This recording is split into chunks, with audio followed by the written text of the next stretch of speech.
ناظرین، حضرت امام جعفر صادق رضی اللہ تعالی عنہ، جنہیں شیعہ فرقے کے لوگ اپنا چھٹا امام مانتے ہیں، ان کے کئی بیٹے تھے، جن میں سب سے بڑے بیٹے حضرت اسماعیل تھے۔ اس لحاظ سے انہوں نے یہ مان لیا تھا کہ حضرت امام جعفر صادق کے دنیا سے تشریف لے جانے کے بعد ہمارے 7ویں امام حضرت اسماعیل ہی ہوں گے۔ لیکن قدرت کا کرشمہ یوں ہوا کہ حضرت اسماعیل کی وفات حضرت امام جعفر صادق کی موجودگی میں ہی ہو گیا۔ حضرت امام جعفر صادق اس وقت کے شیعہ لوگوں کے عقیدے کو جانتے تھے، اس لیے اپنے بیٹے کے جنازے کو خاص طور سے لوگوں کو دکھایا تاکہ بعد میں یہ لوگ انکار نہ کر سکے کہ حضرت اسماعیل کی وفات نہیں ہوئی ہے۔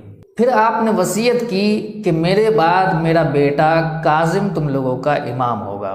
لہٰذا امام جعفر صادق کی شہادت کے بعد بہت سارے شیعوں نے حضرت کاظم کو اپنا امام مان بھی لیا، لیکن ایک گروہ نے امام کاظم کی امامت کو ماننے سے انکار کر دیا۔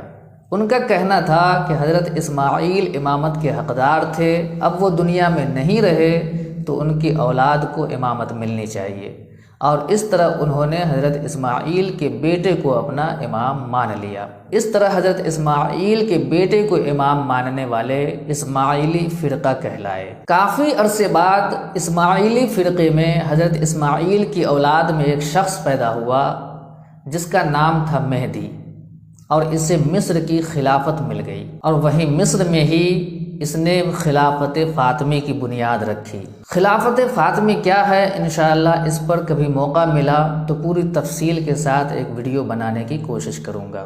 خلافت فاطمی کے خلفاء بڑی شان و شوکت کے ساتھ مصر میں حکمرانی کر رہے تھے۔ قاہرہ شہر اور دنیا کا سب سے بڑا مدرسہ جامعۃ الازہر کی بنیاد انہی اسماعیلی خلفاء نے رکھی تھی۔ اسی طرح سلسلہ چلتا رہا کہ ایک وقت ایسا آیا جب اسماعیلی فرقے میں خلافت کو لے کر آپس میں جھگڑا ہو گیا۔ مستعلی اور نزار 2 بھائی تھے۔ مستعلی کو مصر کی خلافت مل گئی اور نزار کو نہیں ملی، تو کچھ لوگوں نے مستعلی کو اپنا امام مان لیا اور کچھ لوگوں نے نزار کو امام مان لیا۔ مستعلی کو امام ماننے والے کو مستعلیہ فرقہ کہا جاتا ہے، جسے آج ہم بوہرا فرقے کے نام سے جانتے ہیں، اور نزار کو امام ماننے والے کو نزاریہ فرقہ کہتے ہیں، جسے ہم لوگ آج کل آغا خانی فرقے کے نام سے جانتے ہیں۔ شیعہ فرقے سے ایک فرقہ نکلا اسماعیلیہ، اسماعیلیہ سے 2 فرقے نکلے، بوہرا اور آغا خانی۔ لیکن چونکہ مصر کی خلافت مستعلیہ یعنی بوہرا فرقے کو مل چکی تھی، اس لیے آغا خانی والے وہاں سے فرار ہو کر ایران آ گئے، اور وہاں آ کر قزوین نامی شہر کو اپنا ٹھکانہ بنا لیا، اور وہیں کافی عرصے تک حکومت بھی کرتے رہے۔ حسن بن صباح کے دور میں اس فرقے کو کافی عروج ملا، پورے ایران میں اپنی دہشت بٹھا دی تھی۔ کئی برسوں بعد اس فرقے میں ایک ایسا امام آیا جس کا نام تھا حسن علی۔ اس نے ظاہری شریعت کو مکمل طور پہ ختم کر دیا۔ اس کا کہنا تھا کہ ظاہری شریعت پہ عمل کرنے کی کوئی ضرورت نہیں ہے، بلکہ صرف اپنی باطنی شریعت کو سنبھالیں، باطنی شریعت پر عمل کریں، اپنے باطن کو صاف ستھرا رکھیں، بس یہی کافی ہے۔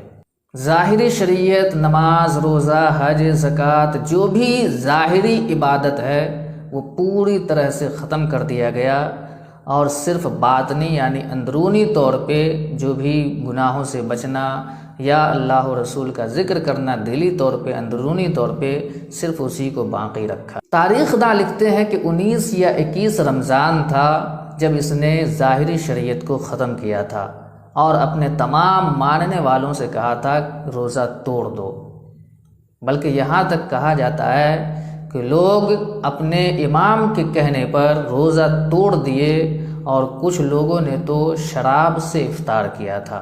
اس لیے اس فرقے کو باطنیہ فرقہ بھی کہا جاتا ہے۔ آغا خانی فرقے کے لوگ ایک طویل عرصے تک ایران میں رہے۔ آغا خان کا لقب ایران کے اس وقت کے بادشاہ نے ہی دیا تھا، اور ساتھ ہی آغا خانیوں کو ایک کافی لمبی جاگیر بھی دی تھی جہاں ان لوگوں کی خود مختار حکومت قائم تھی۔ لیکن آگے چل کر یہ انگریزوں کے بہکاوے میں آ کر ایران کے بادشاہ کے ساتھ ہی بغاوت کر گئے۔ جنگ ہوئی، لیکن جنگ میں آغا خانیوں کو شکست ہوئی۔ شکست کھا کر یہ لوگ وہاں سے فرار ہو کر ہندوستان آ گئے اور ممبئی کو اپنا مرکز بنایا۔ ہندوستان کے انگریزوں نے آغا خانیوں کو کافی عزت دی اور آغا خانی کے امام کو سر کا خطاب بھی دیا۔ آغا خان اول کی وفات ہندوستان میں ہی ہوئی، پھر اس کے بعد اس کے بیٹے صدر الدین آغا خان بنے۔ صدر الدین نے اپنے بیٹے کی موجودگی میں ہی اپنے پوتے پرنس کریم کو اپنا جانشین مقرر کیا۔ پرنس کریم کی والدہ ایک یورپین عورت تھی۔ یہی وجہ ہے کہ آغا خانیوں کا مرکز پہلے ایران تھا، پھر ممبئی ہوا اور اب یورپ میں ہے۔ ناظرین، یہاں تک آپ نے جانا آغا خانی فرقے کے بارے میں۔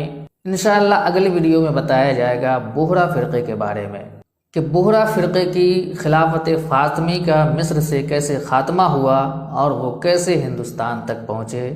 یہ ساری باتیں انشاءاللہ اگلی ویڈیو میں